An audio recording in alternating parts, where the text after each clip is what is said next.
అమ్మా, నీ జీతం నుంచి ప్రతి నెల డబ్బులు తీసుకుంటున్నారేంటి? అది ట్యాక్స్ బాబు. నీకు అర్థమయ్యేలా సింపుల్ గా చెప్తా విను. మన దేశం ఒక పెద్ద స్కూల్ లాంటిది. అందులో బెంచులు కావాలి, బుక్స్ కావాలి, లైట్లు, ఫ్యాన్లు, సెక్యూరిటీ అంకుల్ కూడా కావాలి. అవి అంతా డబ్బులతోనే వస్తాయి.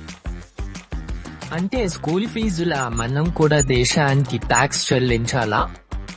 అవును బాబు, మన దేశానికి కూడా మనం ట్యాక్స్ రూపంలో కొంచెం కొంచెం డబ్బులు ఇస్తాం.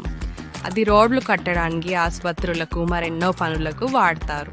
మరి నేనైతే ఆసుపత్రికి, పోలీస్ స్టేషన్ కు పోను కదా, మరి ఎందుకు చెల్లించాలి? అది నువ్వు వాడకపోయినా అవసరం ఉన్న వాళ్ళకి అది ఉపయోగపడుతుంది. నువ్వు స్కూల్లో ఫ్యాన్ వేసుకోకపోయినా ఇంకెవరో వేసుకుంటారు కదా. ఓహో, ట్యాక్స్ అంటే జేబు డబ్బులు పంచుకోవడం అన్నమాట.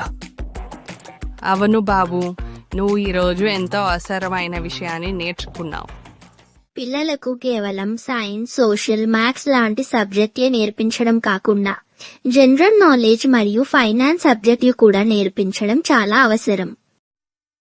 మరిన్ని మినీ వాల్యూస్ కోసం లైక్, షేర్ మరియు సబ్స్క్రైబ్ చేసుకోండి.